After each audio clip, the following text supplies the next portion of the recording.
Quinnen gosh darn Williams just got the bag, baby, and we got plenty to talk about with a special guest. Let's roll!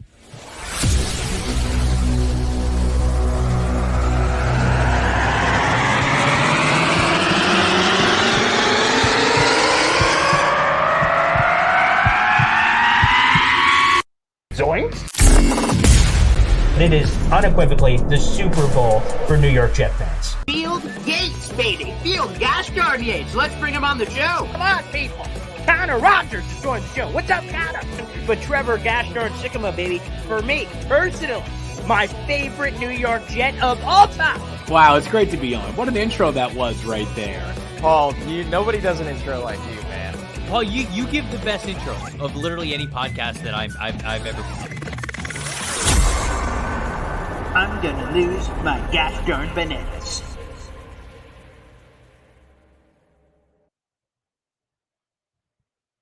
Sweet Lord have mercy! Quinnen Williams just got the bag, baby! Wowza! We couldn't have timed this interview better even if we tried to. Quinnen Williams, Hard Knocks, all the Jets all over the place. Let's waste no time. We got to bring him in the friggin' building. Eric gosh darn Allen, EA, Jets 360 Productions, and all the wonderful work he does for the New York gosh darn Jets, baby.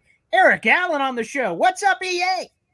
Paul, thank you so much for having me on, man. I love your enthusiasm. Jets fans got to be just like you today. Jets locking up, reportedly, Quinnen Williams to a multi-year deal that's going to keep him here with the green and white for the long term. And with what you just said, he just reset the markers by every category, reportedly, of course, 96 total million. That trumps C.J. Mosley, who held all of those pivot points for the New York Jets in franchise history. Total value, guarantees. I mean, average per year. I mean, boom, shakalaka. Quinnen Williams is here, and thankfully, EA, no Roscoe Diner action. The Jets have locked in their best player. No drama to be had. From that standpoint, we're going to training camp with a number one guy. He's coming back. That's got to be exciting. Yeah, it really is. I mean, this guy's a foundational piece of a defense that took a massive step forward last season. The other thing, Paul, that really stands out to me, he's 4 years into his NFL career. He's 24 years old. This is not even a finished product. Of course, last year, first team All-Pro, 2022 team MVP. Defensive menace on the interior, 12 sacks, and the Jets have an embarrassment of riches up front along that defensive line. He helps everybody out. The pieces are going to be a little bit different next to him next season at defensive tackle. But the Jets, I think, are really poised to take another step forward because I think with another guy we're going to talk about here later, I'm sure, Aaron Rodgers, I think the Jets are going to have more opportunities to be teeing off on opposing quarterbacks late in games.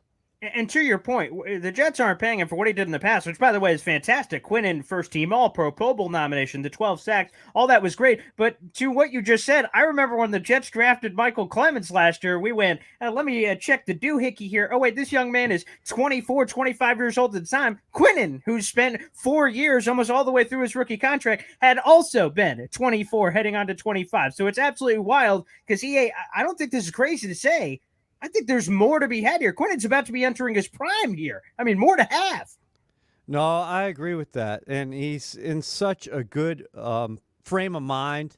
How cool is it that he's going to be able to do this with his brother, his older brother, Quincy Williams, who we thought before free agency, hey, maybe the older Williams tests the market and he finds a new home after finding a home here with the Jets. But Joe Douglas not only signed Quinnen Williams prior to training camp, he got Quincy done. And Quincy is an emerging player in this defensive system as well.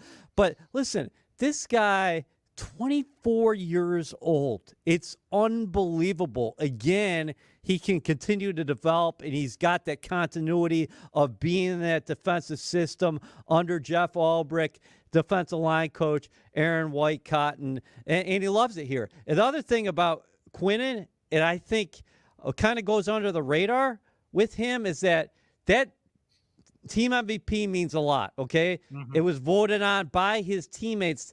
The other thing, that he stepped up in the leadership category, and I think you're going to continue to see him step up as a leader, not only this year, but in years to come. I love the family affair. Quinnen's here. Quincy, I'm now looking for a third Quinnen brother. Let's bring him on the team, too. We need to keep adding all that wonderful talent that's on that side of the ball. But let's get to it. You mentioned Aaron Rodgers. And, EA, you've been with the Jets for a long friggin' time. You were here the last time, quite frankly, both Brett Favre was hopping over, and then also Hard Knocks was here. So let's just go with the Aaron Rodgers experience as one of the guys that was here for the Brett Favre experience. How has it been like having Aaron Rodgers in the building? Because Jet fans everywhere are pinching themselves because I'm not sure it's quite hit. Well, it's really something else. You mentioned Favre, and there's three differences that I tell people about Rodgers and Favre, just in terms of the Jets. Number one is timing. Favre was traded to the Jets in August. Rodgers was traded to the Jets in April. So he has a full offseason under his belt. Number two is Favre liked this time here, no doubt about it. But his number one pick that year in 08 probably would have been Minnesota or Tampa Bay because he wanted to go head-to-head with Green Bay right away. Aaron Rodgers made it clear on the Pat McAfee show that he wanted to be a New York Jet from the get-go. The third part might be most important out of all of it is that Favre comes here in August. He meets with offensive coordinator Brian Schottenheimer. They basically have to make up an offense on the fly. Now, that did work.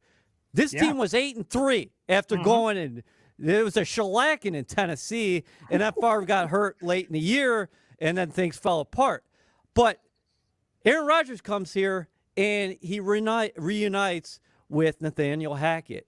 And again, something Bart Scott and I were talking about, Bart brought up as soon as the trade was finalized was, listen, this is a guy that's not too far removed from being a MVP. He was MVP in 2020, 2021, 22.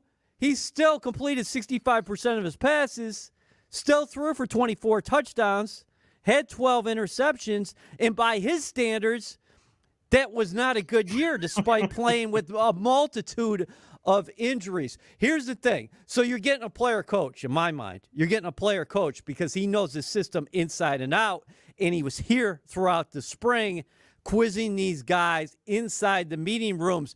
To a man, everybody would say that, hey, listen, you had to be on it because Aaron's asking you, what are you seeing on this play in terms of alignment? This is what I want to do in terms of adjustment. This is what I'm seeing here. So he's going to raise the standard of everybody around him. Well, let's get into it because you mentioned it. Brett Favre getting traded there in August. The Jets start 8-3. There was a 6-touchdown game against the Arizona Cardinals in that mix, taking out the 10-0 Tennessee Titans. Like, there was a lot of good. And to your point, he came in August. So Aaron Rodgers coming in April. Is there a tangible thing you can point to that many months will have this kind of impact? Like, how does that translate ultimately, having more time to prepare and obviously some of the familiarity both with players and personnel? Well, it's huge. It's huge because, again, you're introducing a new system, but I think Garrett Wilson actually talked about it recently. It's not it has new nuances, right? But it's from the same family of offenses. And then it's not only Rodgers. It's you bring in Alan Lazard. It's not only Lazard, but you have Randall Cobb. It's not only Randall Cobb, you got Billy Turner. I mean, there's a lot of guys where it makes a lot of sense on different levels where these guys can play football, they can be productive, but also they can help teach the system. I'm going to date myself here again, Paul, because he said I've been here forever. I go back to Rex Ryan's first year, 2009. What was so key about, okay, had a very good roster in place, no doubt about it. Mike Tannenbaum, Eric Mangini did a great job of setting that up, but he had to bring in a couple pieces, and most notably defensively, that was Bart Scott and Jim Leonard. And those guys helped implement those systems. I mean, this is very unique because we're talking about, okay, Aaron Rodgers coming here, what kind of success will he have in year one? People talk about Tom Brady. Well, he went to Tampa, and of course, him and Bruce Arians had to come together, and he put up monster numbers, but that took a little bit of time. Rodgers comes in here, it's everybody else catching up to him, and I think that's the advantage. And these guys, again, Alan Lazard, when he says that Nathaniel Hackett's the best teacher that he's ever had, really stands out to me. And Hackett's had success with different quarterbacks throughout his time calling shots as an offensive play caller in the National Football League. Remember, Jacksonville went to the AFC Championship game with Blake Bortles playing quarterback. Mm-hmm. Yeah.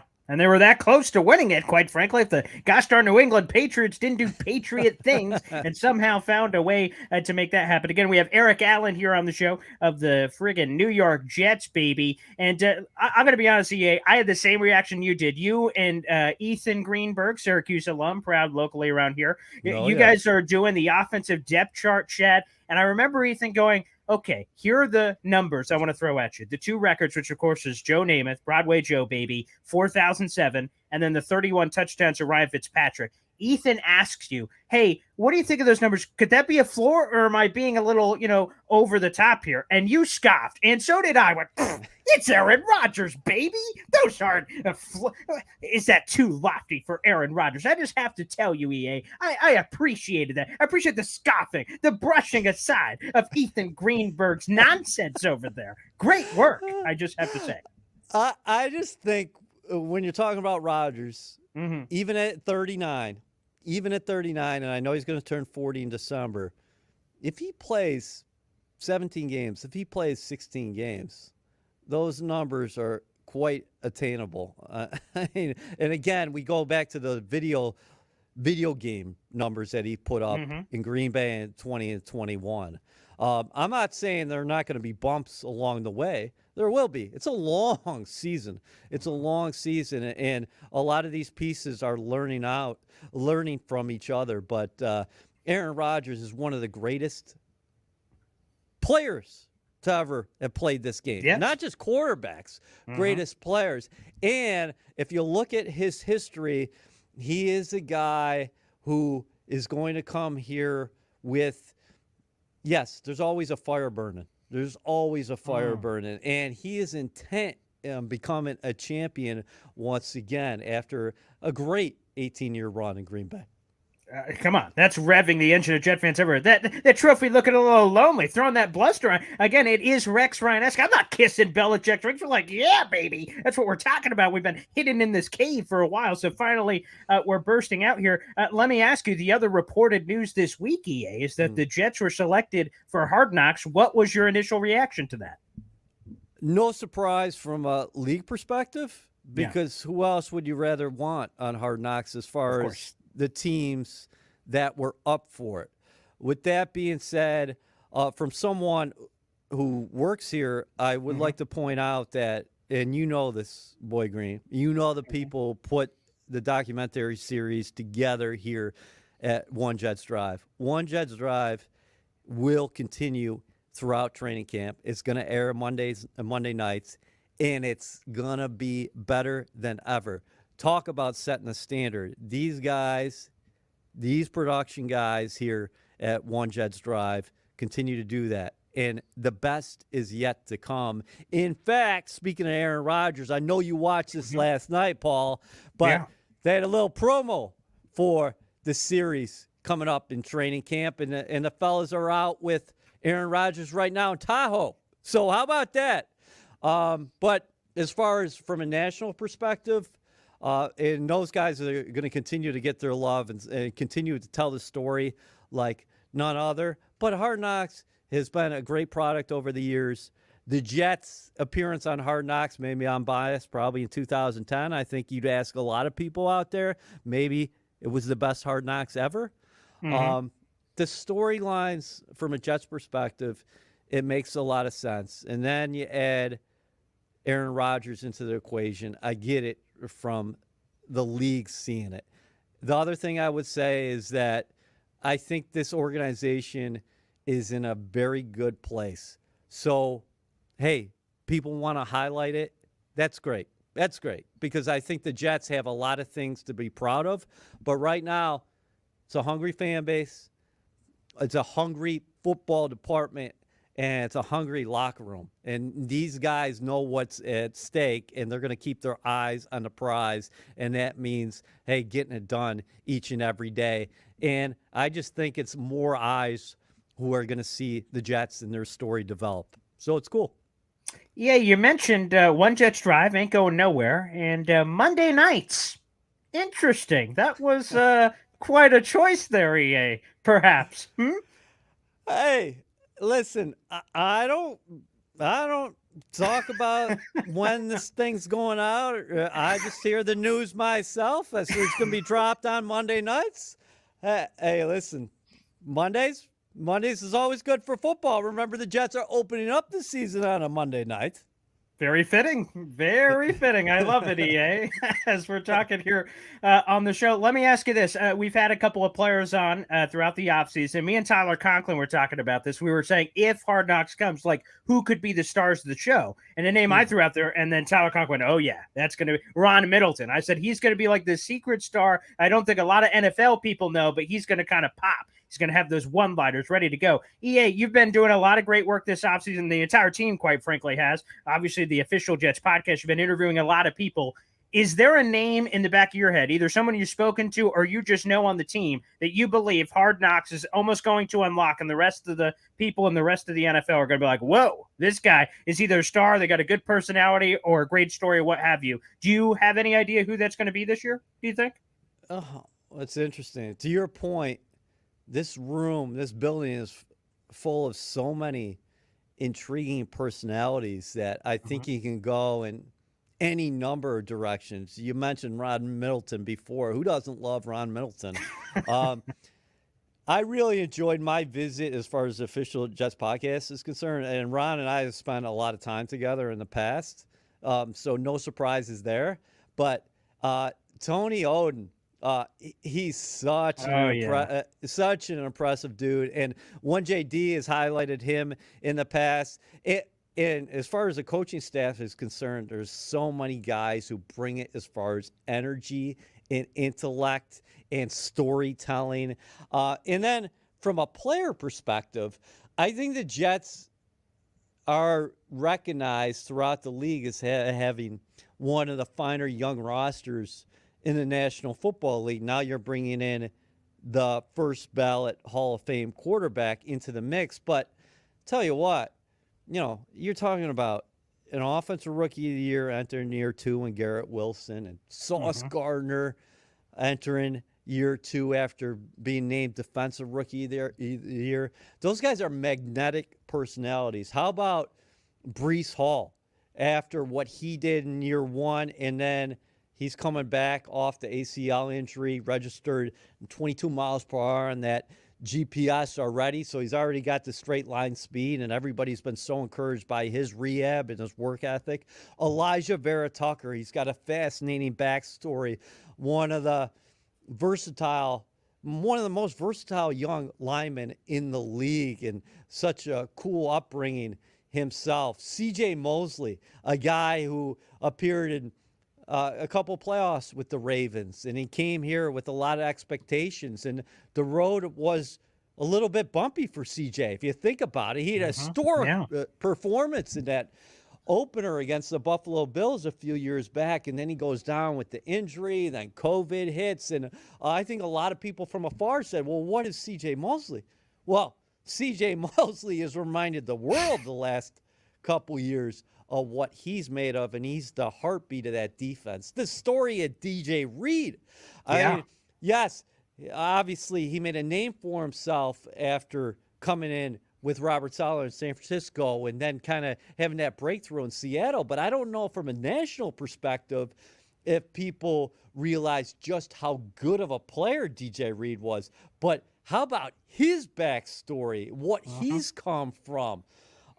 You could go up and down the list. I mean, CJ Uzama is a guy who's got so many things going off the field. You visited with Tyler Conklin here earlier this offseason. He's you go up and down this roster. There are so many guys who not only good players, not only talented dudes, but guys who bring it as far as the stories are concerned. Yeah, I just have to say, I hope you enjoyed that conversation with Tony Oden. I don't know how many more you're going to have. This guy seems destined to be an NFL head coach someday, and I'm trying to tamper it down. Like, no, you people don't know what you're talking about, because I'm selfishly trying to keep him here as long as possible, but I just feel like it's almost the inevitable with a guy like Tony Oden. He seems to check all the boxes, EA. Man, he's got it. He's got it, and you've been around people doing this as long as you have as well. Well, just, he has the connection with the players. He understands the game. The relatability factor is so huge. And he can bring the best out of people. And Robert Saleh's got a really good staff. He is a really good staff. And just consider what this group has done. There's been changes along the way, of course, but they flipped that script a few years ago and said, we're going to embrace the youth movement. Then we saw them take that step in year 2 where playoffs was within the reach, but they just couldn't latch on and hang on. But now it's time for the next step, and I think they're embracing that right here. EA, what is expected capacity? You have Aaron Rodgers, Hard Knocks, and all the hype that was already around the team in terms of the roster. What's the attendance anticipated for you guys over in Jets land for training camp? Well, tickets are available next week, right? July 17th, I think, for those first couple open practices will be available on the website. Season ticket holders will have the first crack at it. Listen, the bottom line, Paul, you know what it's going to be like here at Florida Park. It's going to be packed to the rafters. Every day is going to be full capacity. It's such a fascinating training camp because the Jets going to be in a Hall of Fame game against Cleveland Browns, one of the first 2 teams to report in the National Football League this year. And I think it kind of breaks up nice because it's a long camp. If you think about, you're reporting July 18th, your first game is until September 11th. So it is a long, it feels like a long way away. But with that being said, I like what Saleh's done here because after that Hall of Fame game, you come back and you're here a couple days, and then you're back on the road. And you're in Carolina, South Carolina. You'll be practicing with the Panthers for a couple days. You play there. Then you come back, get a day off. You start practicing with the former Jets head coach Todd Bowles and the Tampa Bay Buccaneers. You play there, and then that precedes that final game with the Giants, and you get a little bit of a break, and then before you know it, the regular season will be here. But listen, bottom line, this is perhaps the most anticipated Jets training camp since I've been here. This is my 23rd season. Now, can you compare it to 09 and 10? Yeah, but it's a little different because this is your base, right? And the people at Cortland were unbelievable. And that was always cool to go away. So you had different folks coming from different areas and things like this. It feels different because this is your home base. Everybody knows where you're at. And again, I go back to Favre, 08. That trade took place in August. We had a few training camp practices, more than a few, where I remember along that fence line at Hofstra back at Eubank Hall. I mean, rows and rows and rows. I remember Nick Mangold snapping to Brett Favre and being literally nervous because here's a guy that he had watched when he was growing up, and he couldn't believe he was in that situation. Hey, maybe you're going to hear some common refrain from maybe like a Joe Tippmann this year as he's snapping the ball to Aaron Rodgers. But I think there's going to be electricity every day the Jets are out there on the football field, and that includes game day, and that's why the NFL this year rewarded the Jets, putting them in primetime positions so many times. All right, let's highlight a few players before we get you out of here, EA. You've been adamant. I mean, you may be the most adamant guy. You may, I don't know, under your byline, I must have did you a disservice. Leader of the Michael Carter fan club, the president, probably, quite frankly. You've been telling everybody, no matter what show you're on, whether it's at the Combine or different interviews, like people are not talking enough about Michael Carter. Why have you championed this as one of your big things here? You've been pounding the table about this, young man. Which one, Paul?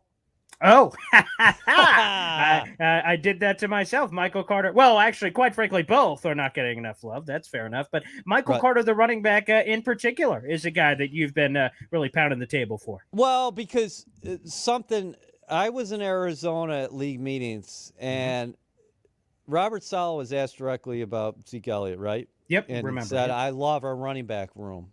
And one of the things that he followed up with was that he believes that Michael Carter will be in line for a bounce-back year. The other thing about Carter was he was so impressive his rookie season. I don't think his talent has changed, okay?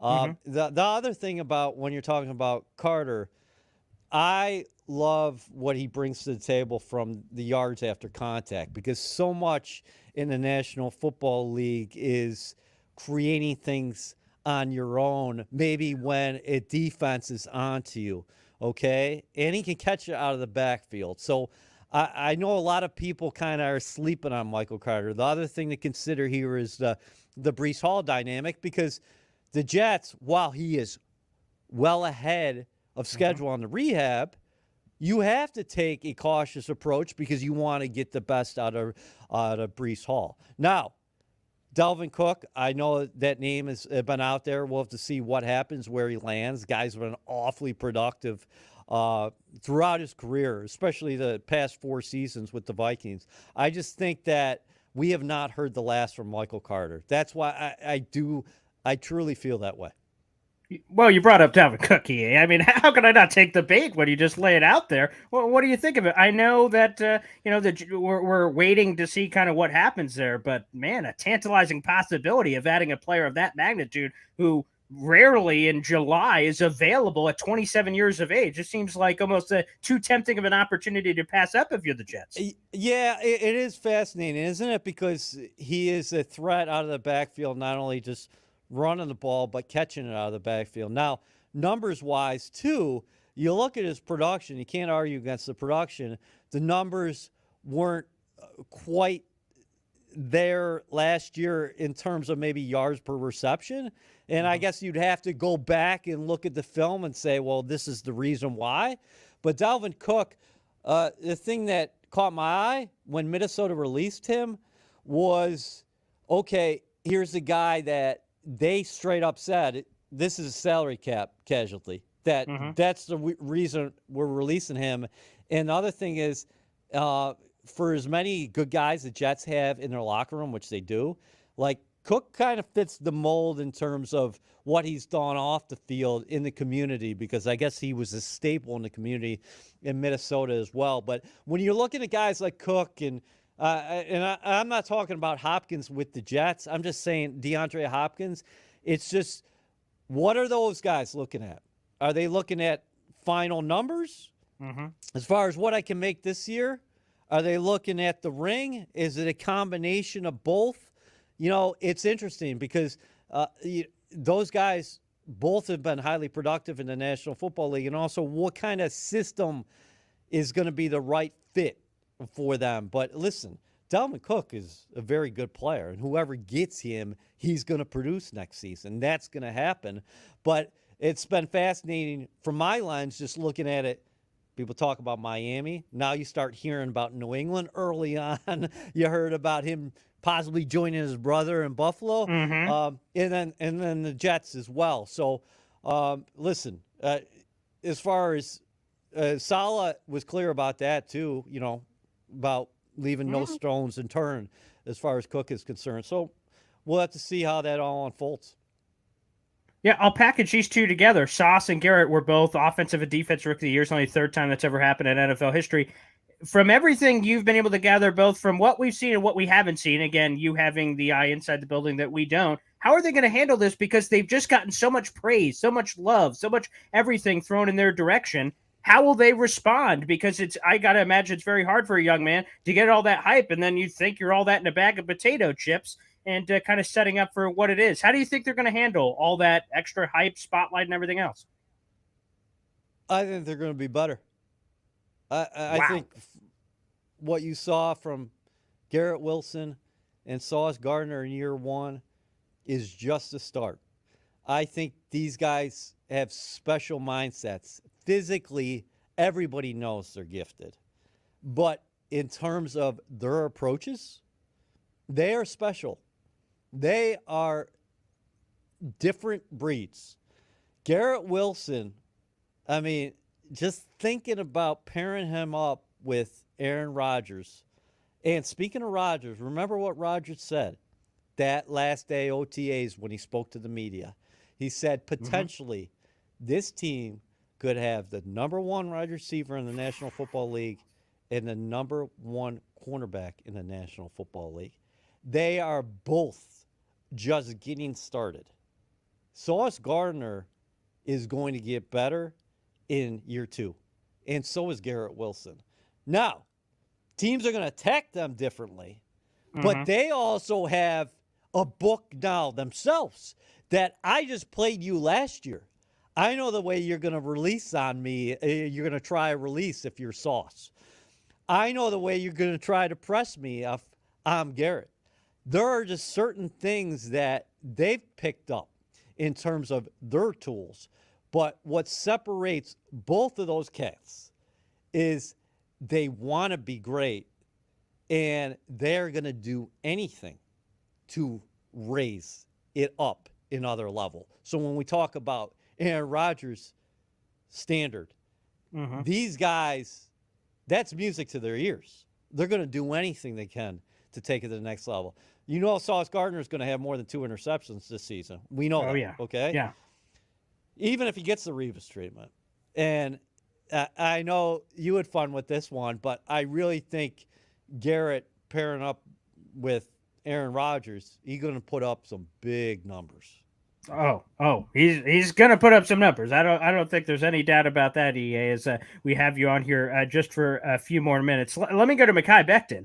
That interview you did, I know you guys did a lot of content while they were all there, and then you guys have been kind of spreading it out throughout the summer. You were standing right next to Makai Becton, and I mean, you almost gave him a head to toe. You kind of went, well, my, oh my, you've had a physical transformation, Mr. Makai Becton. You were talking to him. How was it like standing next to him? How different is he? Sometimes it's hard for us fans not to see it because we're not there at every OTA practice or what have you. From the Becton we saw a long time ago to the Becton you were interviewing and standing next to, I mean, how different, how stunning is that physical transformation he's undergone? It's really something else. And I probably should have been standing on 6 apple boxes doing that interview, and I still would have been looking up to him, Paul. You have to credit him here. I don't care who you are, okay? You can question whatever you want. You have to credit him for putting his head down and transforming the body.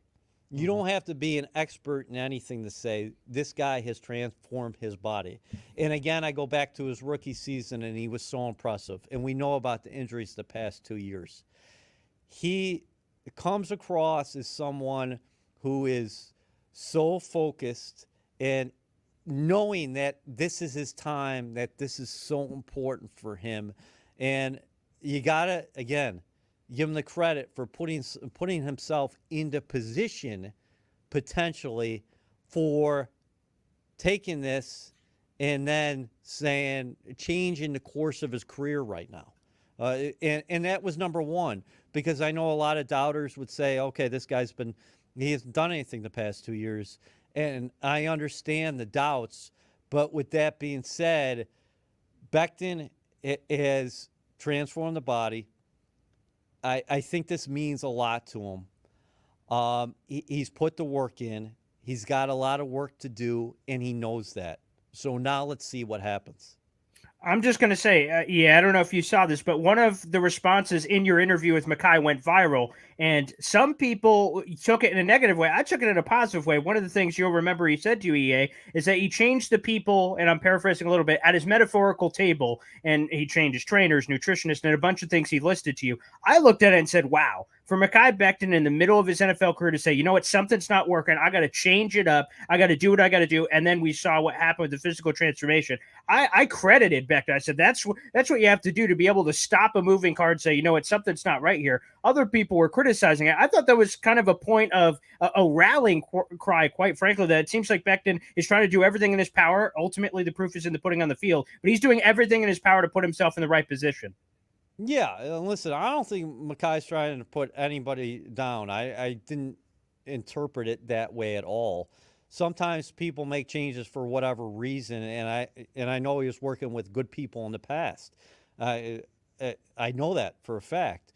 But with that being said, he needed to make internal changes. And listen, if that's going to put him in a different place, if that's going to ultimately lead him to something else that he has experienced of late, then hey, you got to change something, right? To your point, again, I will not, because I don't know anything about that as far as, okay, who's at the table? Which seat is he talking about? How many people are you talking about? I can't speak to that.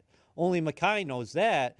But again, I think he's pointing at the individual when he says, I had to do changes. I had to change things up as far as what I was doing, and you see the body different. Now, we'll have to see what it looks like in the summer and when he gets on the field and what that ultimately leads to. But again, I think he knows how important everything is in front of him right now. All right, final one, EA. Let's just say it. I know I can read your mind. It's one of my special superpowers. Just guarantee it on the show. We're winning the Super Bowl. We're winning the whole gosh darn thing, right, EA? You're getting a ring on your finger. We're winning it. You just want to guarantee it right now on the show? Just throw it out there into the universe, baby.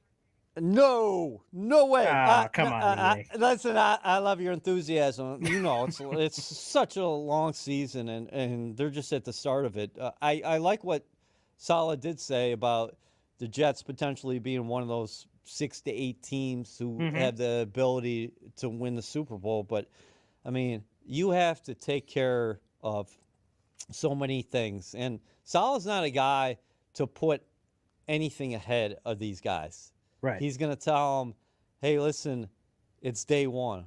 This is day one of installations, a training camp. And for you to compete for a playoff berth, to compete for a Super Bowl, you have so much work ahead of you. So, again, the Jets know this organizationally, haven't been to playoffs since 2010, but I guess that was the last time the Jets were on Hard Knocks. So I don't know if you're looking for any connects here. Maybe that bodes well for the future. But I'm just saying, like, this is a very talented team. But, Paul, you know this too.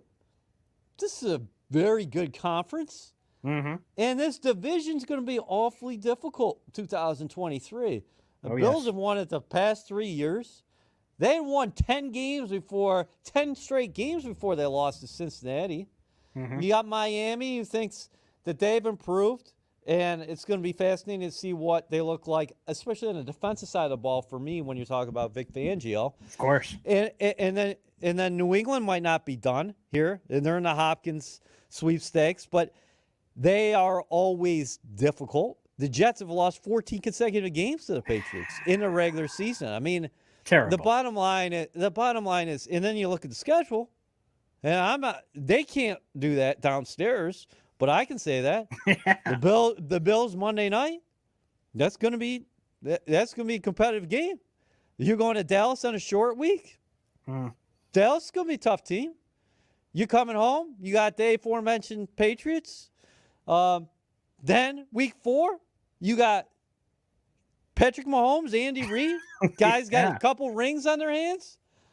Week 5, you go to Denver. Sean Payton, still one of the, he'll show people that and that roster's not bad. Week 6, You got Philadelphia coming to town. Yeah.